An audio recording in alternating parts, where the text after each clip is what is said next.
ಓಂ ನಮೋ ನಾರಾಯಣ. ಓಂ ನಮೋ ನಾರಾಯಣ. ಇವತ್ತೇನು ಹೇಳಕ್ಕೆ ಬರ್ತಿದ್ದೀನಿ ಅಂತ ಇವತ್ತು ದೀಪಾವಳಿ ಹಬ್ಬದ ಶುಭಾಶಯಗಳು. ಬಲಿಪಾಡ್ಯಮಿ ಮತ್ತು ಇಂದು ಅಮಾವಾಸ್ಯೆ, ನಾಳೆ ನರಕ ಚತುರ್ದಶಿ. ಗೊತ್ತಾಯ್ತಾ? ಇವತ್ತು ಅಮಾವಾಸ್ಯೆ ಆಗಿರೋದ್ರಿಂದ ಅಮಾವಾಸ್ಯೆಗೆ ಒಬ್ಬ ಹೊಸ ವ್ಯಕ್ತಿನಿಗೆ ಇಂಟ್ರಡ್ಯೂಸ್ ಮಾಡ್ತಾ ಇದ್ದೀನಿ ನಾನು. ಯಾರಪ್ಪ ಅವರು ಅಂತಂದರೆ Shriman Shri C P Yogeshwar. C P Yogeshwar ಕಾಂಗ್ರೆಸ್ನಲ್ಲಿ ಗೆದ್ದ ಮೇಲೆ ಎಲ್ಲೋದ್ರು ಗೊತ್ತಾಗಲಿಲ್ಲ. ಬಿ ಜೆ ಪಿನಲ್ಲಿರುವಾಗ ನನಗೆ ಆ ಮಂತ್ರಿ ಬೇಕು ಈ ಮಂತ್ರಿ ಬೇಕು ಅಂತ ಇದ್ರು. ಇಲ್ಲಿ ಏನಾಗ್ಬಿಟ್ರು, ಕಂತ್ರಿ ಆಗ್ಬಿಟ್ರಾ? ತುಂಬಾ ತಮಾಷೆ ಆಗಿದೆ ಇದು. ಡಿ ಕೆ ಶಿವಕುಮಾರ್ ಮುಖ್ಯಮಂತ್ರಿ ಆಗಲಿ ಅಂತ ಇದ್ದವರು, ಅವರು ಅದರ ವಿಷಯನೂ ಇಲ್ವಲ್ಲ. ಇವಾಗ ಏನಾಗೋಯ್ತು? ಕಾಂಗ್ರೆಸ್ನಲ್ಲಿ ಇರೋದಕ್ಕೆ ಇವಾಗ ಏನೋ ಸಂಕಟ ಆಗ್ತಾ ಇದೆಯಾ? ಸಿ ಪಿ ಯೋಗೇಶ್ವರ್ ಏನು ಸಮಾಚಾರ? ಸಿ ಪಿ ಯೋಗೇಶ್ವರ್ ಅವರು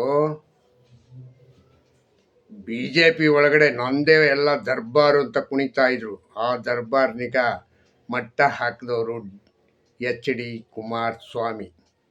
ಹೆಂಗಪ್ಪ ಅಂದರೆ ಅವ್ರು ಗೆದ್ದಂಥ ಸೀಟ್ನಿಗೆ ತೆರವು ಮಾಡಿ ಮಗನಿಗೆ ಟಿಕೆಟ್ ಈಸ್ಕೊಟ್ಟು ಇವನನ್ನು ಬಲಿ ಹಾಕಿದ್ರು. ಗೆದ್ದಿರ್ಬೋದು, ಆದರೆ ಸೋತಂಥ C P Yogeshwar.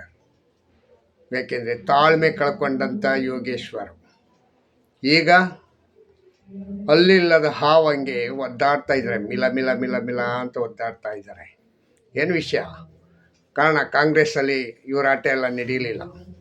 B J ಪಿಯಲ್ಲಿ ನಡೆದೋಯ್ತು, ಕಾಂಗ್ರೆಸ್ಸಲ್ಲಿ ನಡೀಲಿಲ್ಲ. ಯಾಕೆಂದರೆ ಬಿ ಜೆ ಪಿಲಿ ಸ್ವಲ್ಪ ಜನ ಹಿತ್ತಾಳೆ ಕಿವಿಗಳಿದ್ದು ಅವೆಲ್ಲ ಕೇಳಿಸ್ಕೊಂಡು ಅವನನ್ನು ಹೈಲೈಟಕ್ಕೂ ಹೆಚ್ಚು ಇದು ಮಾಡ್ಕೊಂಡಿದ್ರು.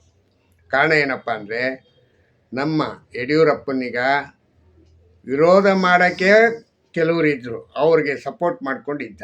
ಹಂಗಾಗಿ ಅವನು ಸ್ವಲ್ಪ ಹೈಲೈಟಲ್ಲಿದ್ದ. ಈಗ ಅಲ್ಲೋಗ್ಬಿಟ್ಟು ಏನಾಗಿದ್ದಾರೆ ಗೊತ್ತಿಲ್ಲ. ಎಲ್ಲ ನೀವೇ ಹೇಳಬೇಕು. ಓಂ ನಮೋ ನಾರಾಯಣ. ಮತ್ತು ನಾಳೆ ಇನ್ನೂ ಒಂದಷ್ಟು ವಿಷಯ ಕಲೆಕ್ಟ್ ಮಾಡಿಬಿಟ್ಟು ಹೇಳ್ತೀನಿ. Thank you. Om Namo Narayana.